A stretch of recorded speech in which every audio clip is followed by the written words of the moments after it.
Hi there. Welcome to the From Lab to Launch podcast by Qualio, where we share inspiring stories from the people on the front lines of life sciences. Tune in and leave inspired to bring your life-saving products to the world. Welcome to another episode of From Lab to Launch by Qualio, where we look at the innovations, teams, and leaders shaping the future of life sciences industry. I'm Meg, your host, and today we welcome John Kawola, the CEO of Boston Micro Fabrication. When we think of medical devices and how they're built, 3D printing isn't necessarily the first thing that comes to mind.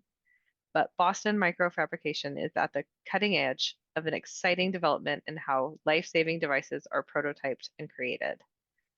With the news, the FDA is pivoting away from animal testing towards 3D organoids, and with the growing need to produce miniature, intricate, and high-quality devices at speed, BMF's nanometer precise microarch 3D printing technology is opening the door to new possibilities, allowing the rapid production of equipment like stents, endoscopes, and even needles.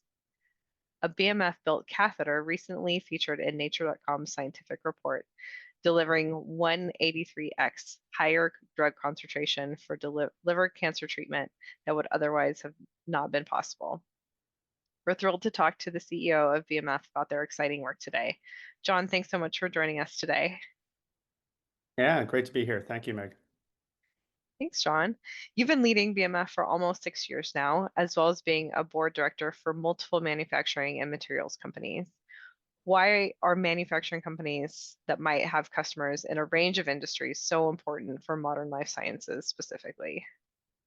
Well, I think I'll talk a little bit about why BMF and how that's related, but that we exist really as a company because we have a technology that can make very small features and is very precise. And the trends that are happening in things like life sciences or medical device are also happening in other industries like consumer electronics or optics and photonics. And one of those trends, and the reason why we really exist, is that lots of things are getting smaller. And so when they get smaller, they get harder to make uh, using molding, machining, stamping, other conventional methods. And so that's really why we exist. And when you have manufacturing companies who, let's say, are making things for the electrical connector space, which is really unrelated to medical device, there's a lot of shared knowledge and information about geometry and features and techniques that can be applied across different industries. So I think it helps to have manufacturing companies who are uh, also in other areas bring things into the life science industry. That's a great perspective. John, what was your mission when you became CEO of BMF? Well, BMF was a startup, so we had zero revenue. So the main mission, the main mission was launch our products and build a business and create a brand and get our technology out there with customers. It's now at over 600 customers around the world. Um, and so, that was the mission. I mean, when you're getting started, it's try to build a business and that has gone well. And so when we think about the medical device space, we're proud to have customers like Stryker and Medtronic and Johnson and Johnson and Intuitive and they're all doing different things, but the reason that they are deploying our technology is pretty similar in that they are looking to create parts or create designs or tools or in some cases in the future implants that are smaller than they used to be. And that's true in medical device. And then, on the other side, in electronics, we sell to, the big consumer electronics companies of the world or all the connector companies. And they're also doing the same thing, is that a lot of the things that they're producing going forward is getting smaller.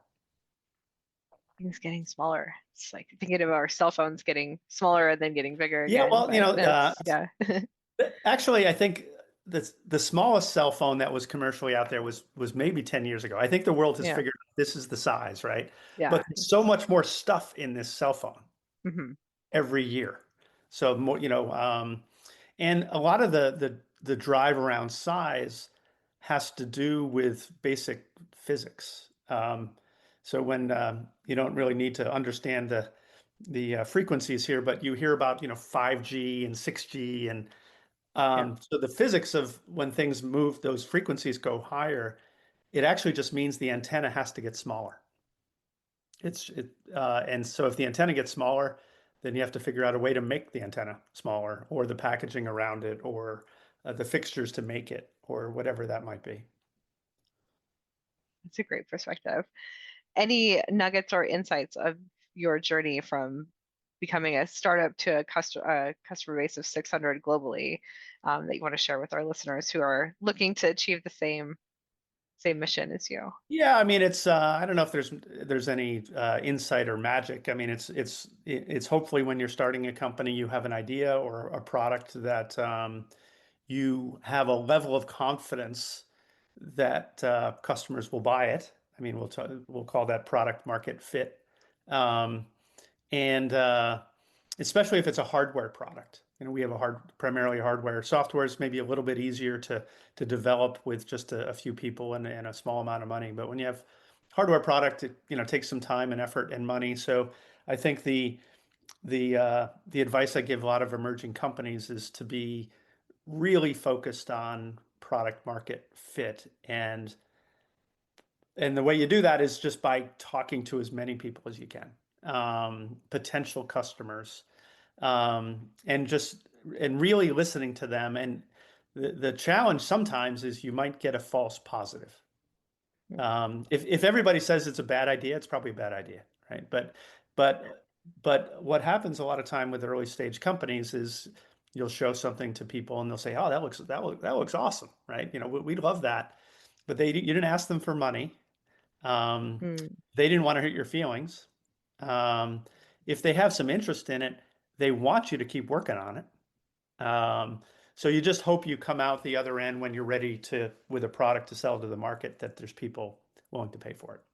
And I think that's one of the biggest challenges in building a company. Yeah, great insights there, John. Can you tell us more about the micro arc and what role 3D printing plays for medical device companies? Yeah, so the MicroArc is really our brand around our 3D printing technology. There's lots of different, here in 2025, there's lots of different flavors of 3D printing, from $1 million machines making things out of metal to $300 machines that your teenage kid could have in their room, and everything in between. And so um, for us, it's we have a technology platform that can achieve very high tolerances, sort of in the tens of microns, and can make very small features like holes or walls. Um, and that's hard to do with it's hard to do with other 3D printing technology. Um, but two, it's also in some cases hard to do with conventional manufacturing technology. Um, or as a minimum, it's very expensive. And so Mhm. that's really, our core equipment brand, and where we have out with, as I said, lots of customers around the world. Great. Well, we're hearing more about robotics and automation and life science manufacturing and treatment processes. Will BMF be impacted in those areas as well? Yeah. Well, yes. I mean, there's a lot of surgeries that are being now automated, and robotic surgery it might have been a novelty 10 years ago, but now it's becoming more and more common. Um, and they're also getting, these tools, or these robots, are getting smaller. And so, we have a number of customers who are involved in automation, and they need certain components in their systems that are 3D printed. Um, and then it's not that they need to be 3D printed. It's just that they're very small, or they have certain types of geometry that it might be really hard or almost impossible to make some other way. And yeah, I think we continue to see automation. I mean, you see it on the hardware side. You definitely see it on the software side with Mhm. AI being able to at least sort through and predict and help researchers get to endpoints. Right. Have you found it to be a struggle to get highly regulated companies to outsource their manufacturing to technology like 3D printing, or do they grasp its potential straight away? Um, yeah, it's always a struggle. Um, but we actually don't consider, I mean, as I said, we sell into regulated industries like healthcare and life sciences and medical device. We also sell into unregulated industries. We actually don't see the challenge being that different. Um, the people who make um, this is not a healthcare device and it's not regulated by the FDA, but the quality standards are very high, right? Hmm. So we don't see actually that much of a difference. It's still a pretty steep hill. And so you have to, work closely with customers and understand why they would use how they would use your technology, and that it can then be um, sort of tracked and regulated in a certain way. At the end of the day, except for a couple examples that we might get to, I mean, we're providing a tool for them to use. The customer themselves are the ones who are getting regulatory approval for their device that they're Hmm. selling. Now, some of their quality standards and regulation trickle back down, but really depends on where you are in the stream in terms of providing the end product. That segues well to our next question of how does quality and compliance thread into your work, and how do you maximize that quality and integrity of what your team is doing for the products that you make for your customers across different Yeah, verticals? yeah. I mean, it's not again. I don't think there's anything. There are no tricks here. I mean, there's pretty well established standards. For example, I'll mention one of the projects that we work on is one of our own in terms of an end use medical device, which is in the dental space. So it's actually a cosmetic veneer for the front, generally for the anterior part of your teeth. And the reason why we think this is interesting and unique is it's very thin. So Mhm. most cosmetic veneers are today, the status quo is they're milled, and so and they're relatively thick.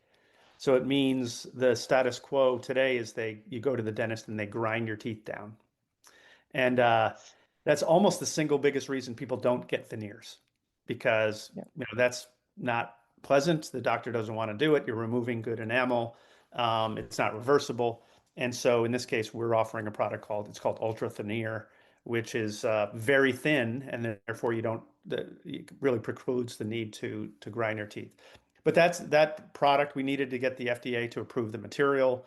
We need to have a facility that works to a certain set of uh, good manufacturing practice. We need to be in a place that if there's a complaint handling system, and you can be audited, and you need to be able to track everything. And so we do that for some of our products, and then we also, in this case, for our own product, but in some cases where customers are using our platform in manufacturing, we have to do a certain level of that as well. Great. That's very interesting to hear about those veneers. That's an interesting application of the technology. Yeah. Um, Speaking of, where can you see the life science manufacturing landscape heading in, say, the next 2 to 3 years, especially from your perspective in 3D printing, and what needs to change to facilitate more of that? Yeah, I mean, I think a lot of the um, the transition of 3D printing into manufacturing really comes from finding applications where 3D printing is better, right? If it's not better, they're not going to do it, right? I mean, Mm. there's well understood processes out there.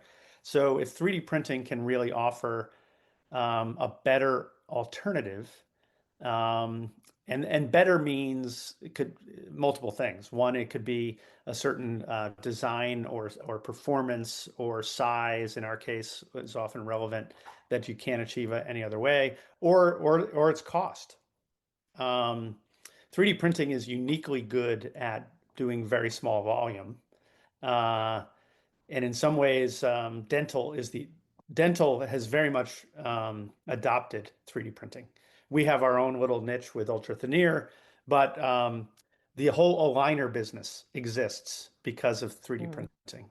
All of those are 3D printed. Now it's crowns and bridges and the reason why that's attractive is if you think about dental, every single part in dental is one. Everything is mhm. different. So that's just not practical to make a mold or do a complicated setup of manufacturing if you're only making one. And so in that case, the economics really dominate where 3D printing is a good fit. You get into other sort of high value industries like aerospace parts. You would think aerospace parts is high volume. It's actually not high volume. Um, Yeah, Boeing is not making a million planes a year, right? They're making sort of thousands of planes a year. And so um, aerospace has very much adopted additive manufacturing because it's relatively low volume and they really care about performance. And so if you can make a part 5 or 10% lighter, then they'll pay for that. And so I think it's a combination of being able to be better in some way and have the economics make sense. it's great and very interesting that bespoke kind of implants and medical tools, equipment might be the place that this technology really is applied. Didn't think about that. Yeah, I mean, dental has very much adopted it. The hearing aid industry has very much adopted it. Um, Increasingly, there's applications for the eye. People are thinking about making eyeglasses that way. Orthopedic implants, like a hip or knee, Yeah, a lot of hips and knees are now 3D printed. And so, just because it's better and more cost effective to do it that way. fascinating. It's very fascinating. Um, what other lessons from your journey in 3D printing or as a CEO taking a startup to a global company would you share with our aspiring life science leaders today? Yeah, as I said, I'll go back to what I said a few minutes ago. You want to hopefully have a good idea that you can get some conviction around and have some faith that it'll be a good idea because then you're going to go work on it for a couple of years and you're going to maybe convince people to give you money to help build that. Um, and maybe the second most important thing, or maybe it's the first most important thing, is um, is the team, is surrounding yourselves with people, hopefully getting hiring or getting partners to work with you that are that are talented, that you like as people, because you're going to spend a good part of your life with these people, in the coming years. And so I think those are the key elements, when sort of aspiring entrepreneurs think about talk to me about, oh, I want to start a company. Those are the two things that I bring up is like try to really make sure your idea is a good one. Yeah, yeah, I hear what you're saying, but you got to really make sure it's a good idea before you do it.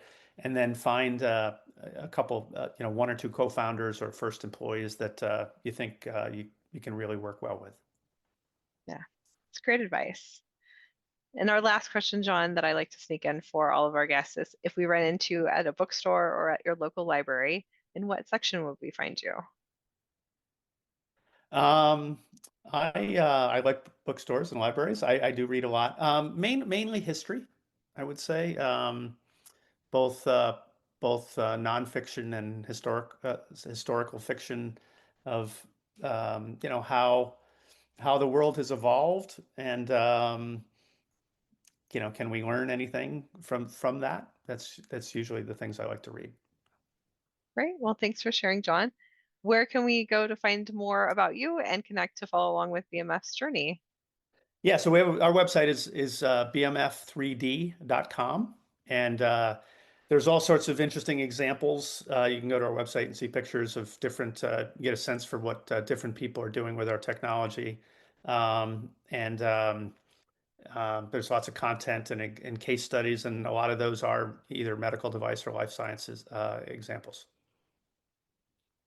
Well, fascinating. I can't wait to see what else comes next for you and your journey on with BMF. Thanks so much for joining us today, John. Great. Thanks for having me. Have a great day. Thanks.